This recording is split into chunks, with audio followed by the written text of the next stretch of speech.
Okay, Internet. I have to sit here and unpack what I just witnessed. Let's get right into it. Hi, my name is Nika. I am your friendly neighborhood scary movie girl, and I am here to talk to you guys about Child's Play, the reboot from 2019. Oh boy, here we go. It's a lot. All right, let me just start by doing my very best to pretend that the original Child's Play franchise doesn't exist, which you guys know I suck at that because I love it so much. Um, but I wanted to give this movie a fair chance, so I did my best to stay out of the kind of scandal side, for lack of a better term. So, like what Don Mancini and what Jennifer Tilly and Brad Dourif and all the other people from the original franchise thought about it. I tried to stay out of that.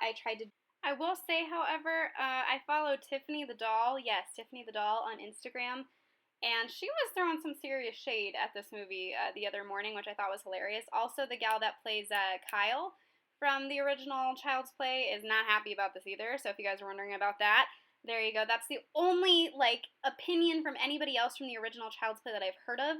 I might look more into that in a couple of days, but there you go.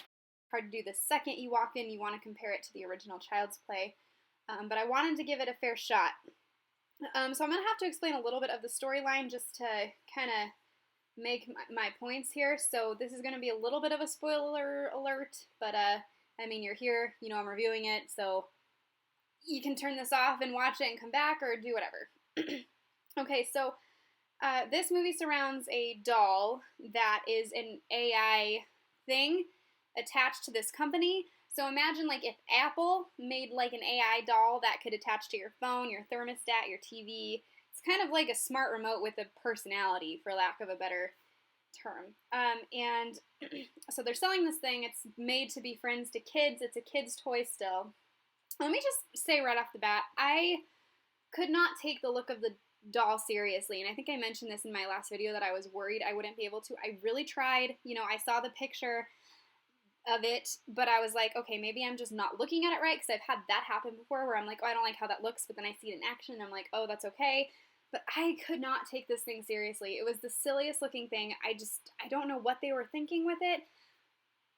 But okay, that's what we were given. So anyway, so the story really starts in this factory that I believe was in Vietnam.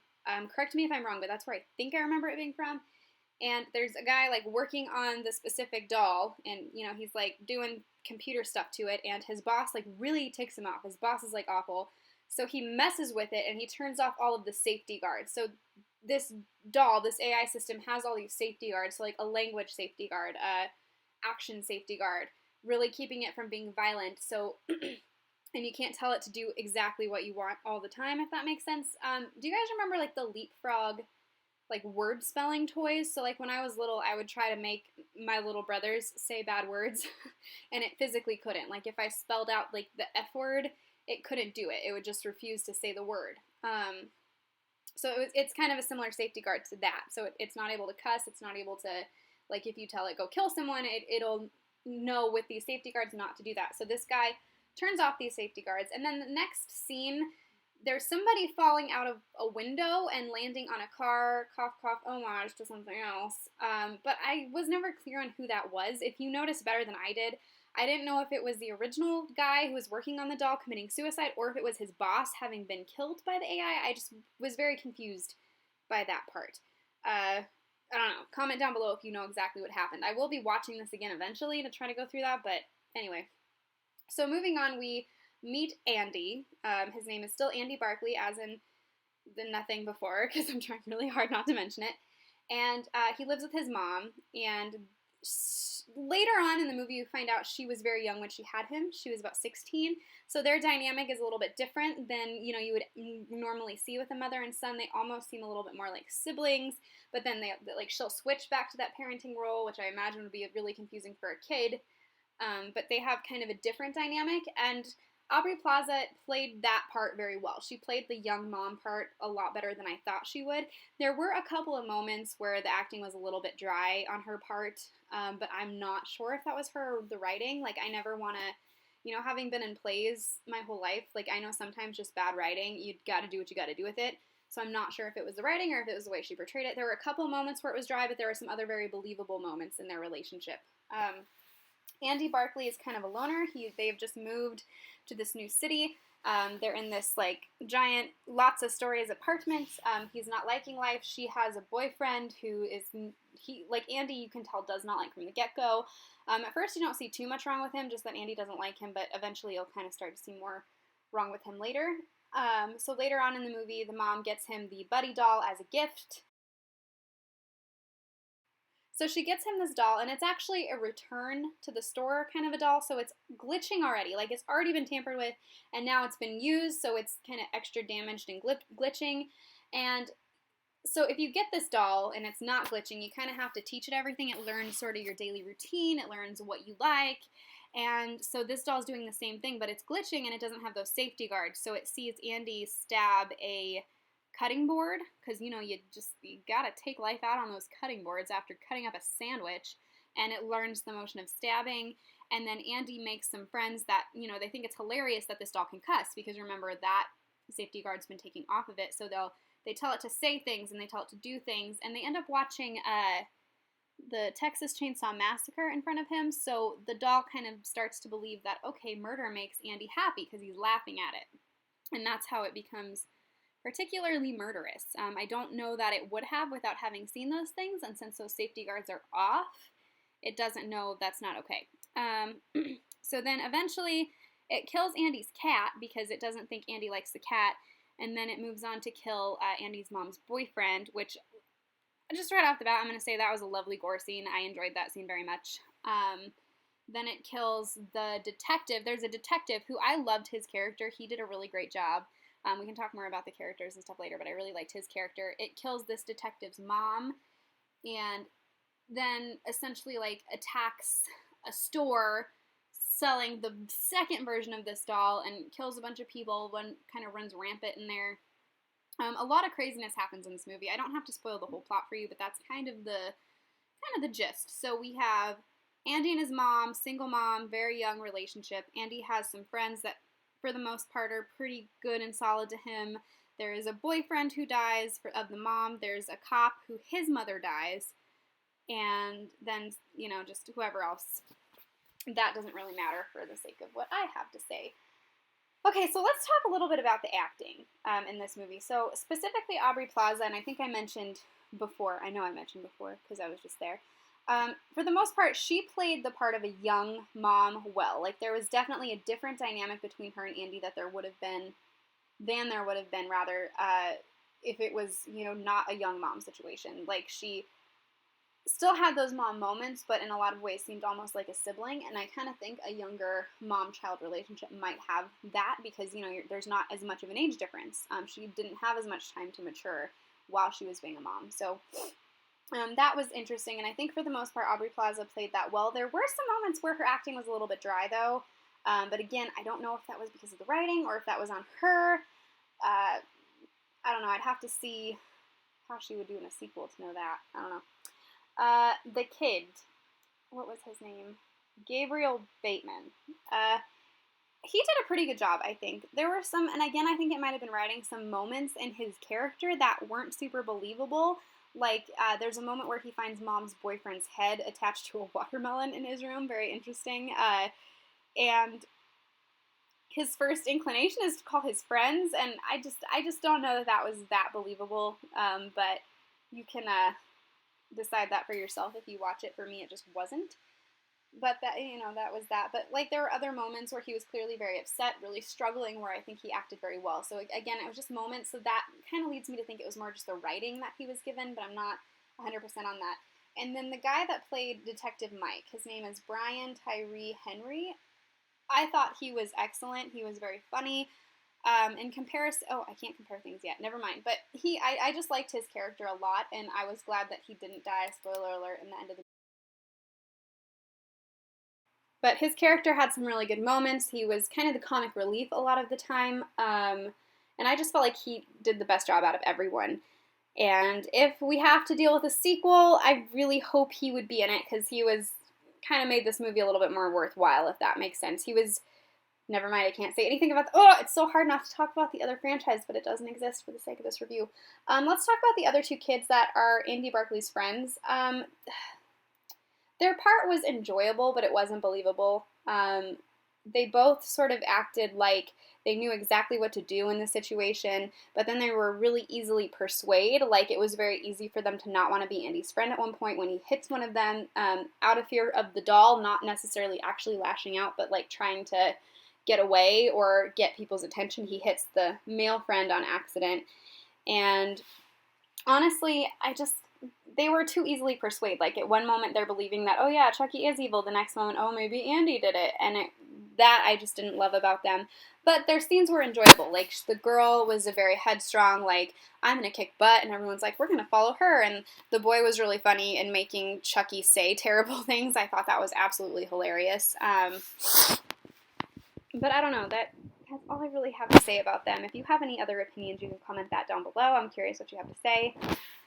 Okay, so moving on. Mark Hamill. Mark Hamill. He was interesting because his portrayal of Chucky, a lot of people were very nervous about it, and I feel like a lot of people might not like it, but I will say it made me sympathetic towards Chucky, which was odd. Like, I was expecting him to be much more creepy, but he almost gave it like an innocence that I didn't quite understand. Like, I knew Chucky had done all these terrible things, but I'm like, I feel kind of bad for him. Like, you'd have to watch it to understand, but there's this one scene where he, like, kills Andy's cat very brutally, and you see the aftermath of it, which I don't love when animals die in movies, by the way, but he's sitting on the bed, and he's all sad, and he's like, I'm sorry, I was just trying to make you happy, but, like, the way Mark Hamill portrays it, you feel, like, bad for him. You're like, there, kid, it was just a mistake, when really that's an awful thing to do.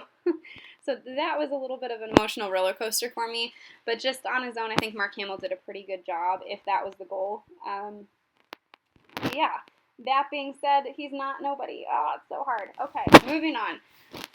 I'll talk a little bit about the original now, because there were some kind of homages to it, and I think there might have been more that I even missed, but here's my thoughts on that.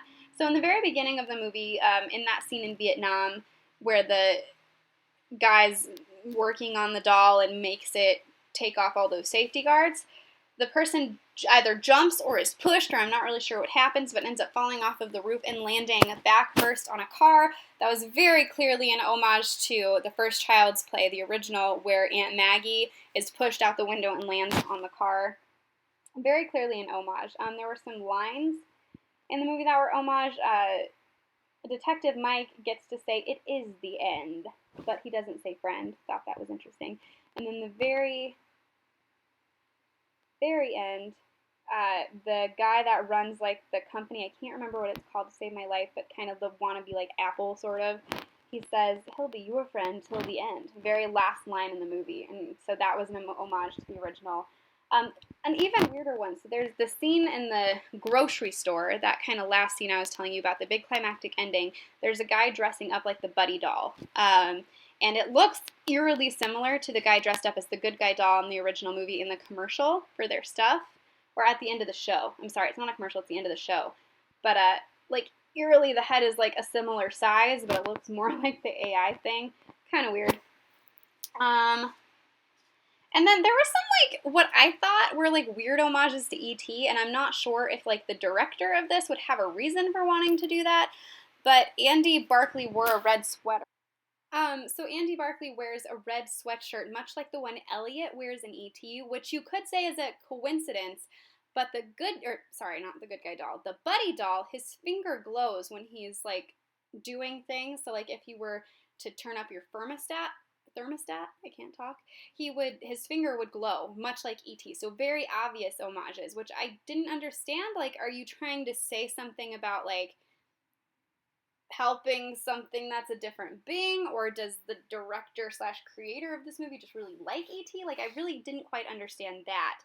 And then there was also a slight homage to Leprechaun, unless maybe I'm crazy, but there was a Leprechaun costume for the Buddy doll that looked kind of like the original Leprechaun's outfit, just less dirty, which I thought was interesting, but I don't know. Is there a reason for this?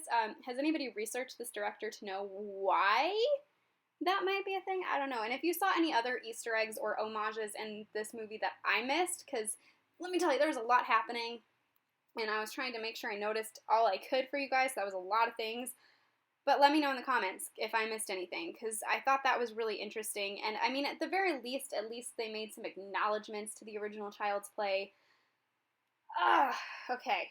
Now let's talk about the doll. The doll. And I know I mentioned this at the beginning, but the doll itself I could not take seriously. It was the weirdest looking thing, and it made it creepy, but not the right kind of creepy. Like, I don't know. I just couldn't take it serious, and there were some very obvious, like, I want to say it was CGI, where he just didn't look quite right, and I was like, I just feel uncomfortable, but I don't think it's quite for the right reasons. But yeah, I could not take this doll seriously. His head was, like, larger than the rest of him, and, like, he had weird glowing eyes. I don't know. And so kind of going into my, like, I can finally start talking about the other original series now. But I feel like if they were going to go with this look, they didn't need to attach Chucky to it. And that's probably at the very end of this. I'll get kind of more into that. But it could have been its own thing and been creepy enough, like a little bit ridiculous, but creepy enough that they didn't have to attach Child's Play to it at all. That's just my opinion. I couldn't take the way this thing looked seriously. Mark Hamill's voice with it also kind of I struggled a little bit with, because I thought Mark Hamill did a great job with the voice work, but it just didn't quite fit. Like, there was just something off about it, and maybe they wanted that to give it more of a creepy element, but I don't know. And as far as, like, the kill scenes, let's talk about those a little bit. Actually thought those were very well done, and people might disagree with me, but there was an exceptional amount of gore. You got to see a lot of the stuff happening, which a lot of the times you don't in horror movies. So that was kind of cool. I think my favorite scene would have to be the one with the boyfriend, Mom's boyfriend, Karen Barkley's boyfriend, getting his just desserts for being a cheating creep. But he basically gets lawnmowered in a watermelon patch. Does that mean anything? I feel like that should mean something, but I'm not sure. But basically he gets his face cut off, his hair pops off and lands on a gnome, which I thought was hilarious. And you see everything, and you see the aftermath, which normally you don't get to see the aftermath, but, I mean, you could see his, like, muscly skeleton face after that happening. And so I thought that was nice. That was a nice touch. You got to see pretty much all of the kills as well. You got to see, except you didn't get to see the cat get killed, but you do see the cat get tortured for a second. And you get to see the aftermath of the cat, which normally with animals they leave that out, which I almost wish they did, because I just hate seeing it, but that's okay. You get to see the Detective Mike's mother is killed kind of in a car accident sort of a thing, and stabbed, like, pretty brutal, but you get to see most of that. And then there's this creepy maintenance guy that works in Andy Barkley's apartment that gets his coming. He's a creep too, so that, I mean, you got to see all of those, so that was cool. Usually, like I said, in horror movies, they'll kind of take that away, so I was happy that we got to, like, see it, you know, because, you know, I paid, like, $9. Like, I want to see some gore. I don't know. What is wrong with me? Okay. All right, let's go ahead and touch on how this movie compares to the original Child's Play, and the honest truth is it doesn't. I think that the biggest mistake that this movie made was attaching itself to Child's Play, because it could have been a really interesting thing on its own, and I think they just set themselves up for failure. Nobody that likes the original Child's Play is going to like this. It's not as good, because nothing is ever going to be as good, and it just feels so stupid, because watching it the whole time, I was like, they literally could have this doll, change his hair color, change his outfit, and he looks nothing like Chucky to me. And I might be, like, slightly reminded of it, but you know what I mean? If I had gone in and it wasn't called Child's Play, it was called, like, Creepy AI Doll, the movie, I wouldn't have compared it at all. I wouldn't have thought anything similar, because they're just not similar aspects. And so I just think that they did that, like, it could have been a good movie on its own, but they attached it to something that it will never be, and that hurt it the worst, in my opinion. I don't know. You can tell me down in the comments. I'm asking a lot of you guys, sorry, to tell me in the comments, but that's honestly what I think. Andy, compared to the original series, I think the problem in this movie with Andy is he's too old to make it believable that the doll would be doing the stuff and people wouldn't be listening to him. And that was the problem too, is, like, if somebody came to me and said my iRobot is going rampant, I would absolutely believe them because I feel like that's entirely possible. Whereas in the original, it's a little doll that only says 3 phrases. It doesn't do all these amazing things, therefore it's much harder to believe that it could be doing all of these terrible things. And I think it also helped that Andy was younger in the original because you know, a younger kid will have a crazy imagination. It could cause them to do stuff. So that, you know, explains why people didn't believe him. It was just, that was one of the hard to believe things in this movie, is that no one would believe him because it was already glitching and people knew that. It knew how to say curse words. It could stab at things. Like, why wouldn't it go rampant? So I struggled a lot with that in comparison, but I didn't want to bring it up until now. Let's see, what else? Something that I thought was interesting was the dynamic changes between Andy and his mom. So in the original, Andy's mom completely believes Andy that he didn't do it, even though all of the evidence points against him. Like, all of it. And she still says, my son didn't do this. Now, does she believe him when he says Chucky did it? Absolutely not. She's like, no, that's not true. What really happened? It's almost like she's in denial. It almost looks like Andy really did it and she's in denial. And there's a good portion of the movie where we don't really know either. Like, we can't prove at first that Chucky got Aunt Maggie. We don't see what he's doing. This one, I mean, it was immediately apparent that the doll was going to do stuff. Like, it was immediately learning the stabbing motion. It was immediately broken. And I think for the original, that was a more believable thing. Like, I hope I'm making sense. It was more believable in the beginning because, one, the doll couldn't do that much initially when they created it, and two, Andy was so little. Like, you're not going to believe what he's saying. It's probably his imagination or something else happened. And in this one, he's older. He was at least 12, but I think older, and shouldn't have been playing with the doll in the first place. So it just made it harder to believe that no one believed him, if that makes sense. Let's see, what else? Okay, Mark Hamill compared to Brad Dourif. Ooh. I just don't think you can, and I think that this was almost unfair to Mark Hamill because standalone, this doll AI thing could have been a great character. I sympathized with it. I felt bad for it because it just didn't know any better.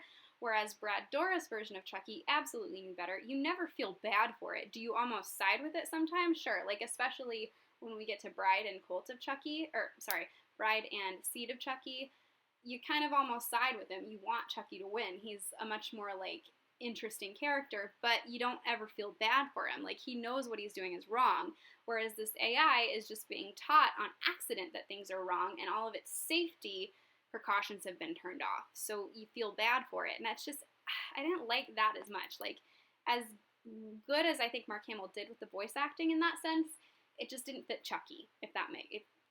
Yeah. Ugh. But I hate being mean to Mark Hamill because I genuinely think with what he was given, he did an absolutely amazing job, but he's just not Brad Dourif. And this is Brad Dourif's character. I'm sorry. Okay, moving on. So what does this mean for the original series? What does it mean? I'm not sure.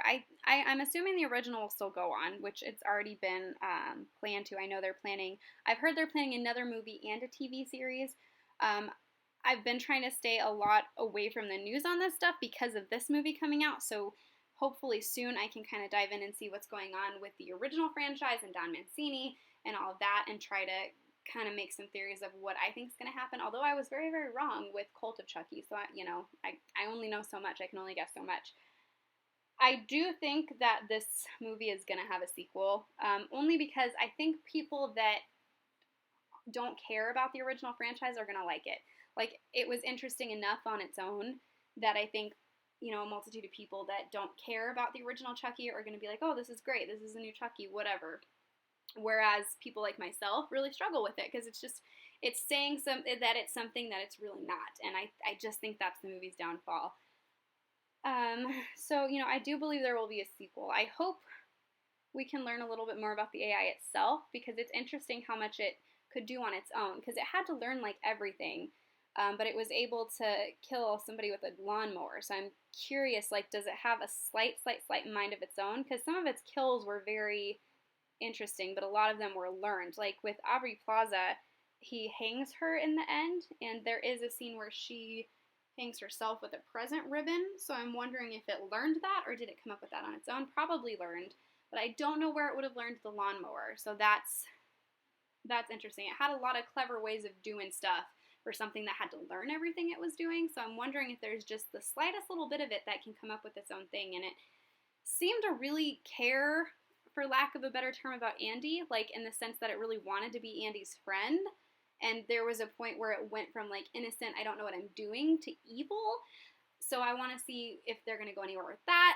That would be interesting, but it's not child's play. It's just, it doesn't come close to the original, and that's hard. I really kind of wish, for the sake of this movie, that they wouldn't have attached it, and I could have just watched it as it was, but it's not child's play, and that's the sad thing.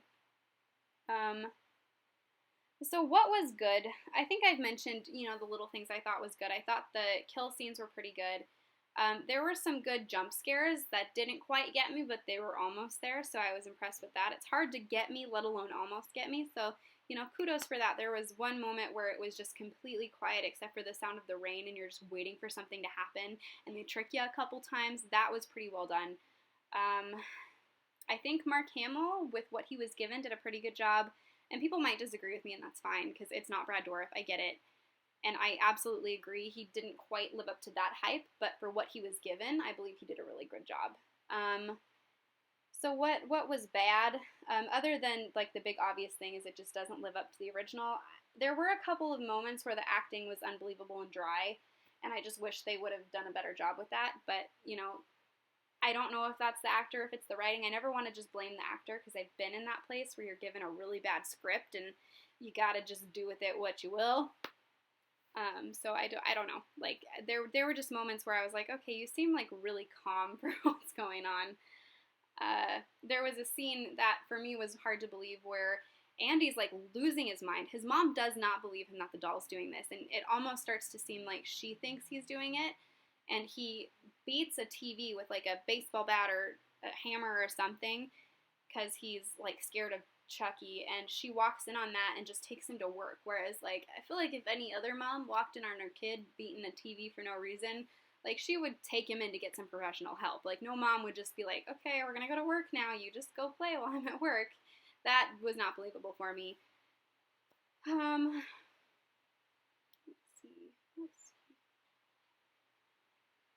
I don't know, overall, I'm sorry, it just does not live up to the original Child's Play, and I know a lot of people are going to agree with me on that. And if you want to ask, like, what could they have done to do that, just leave it alone and make this its own thing, because an AI that goes rogue, especially a Child's Play, AI is an interesting concept, but it just doesn't fit with the Child's Play mantra. Like, that was the cool thing about Child's Play, was it was different than a toy just coming to life. Like, somebody actually physically possessed it and now lives in it and is now able to make multiple versions of themselves in the original franchise. And to just try to be that was a mistake. And I don't know. Would I go see a sequel? Absolutely, because I thought the movie was interesting enough to want to know what could happen next. But that being said, would I put it, like, if I had to choose, like, life or death between the two franchises, I'm going to always go with my OG because that's the best.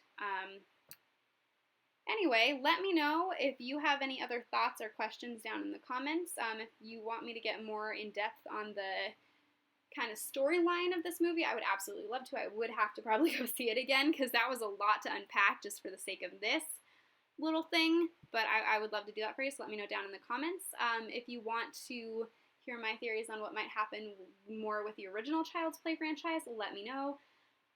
What do you guys think about this movie? Honestly, I don't like it because it's not Child's Play, and that almost seems unfair, but they put Child's Play on it, and I don't know. Let me know what you think down in the comments, and thank you guys so much for listening. I will see you guys next time. Bye-bye!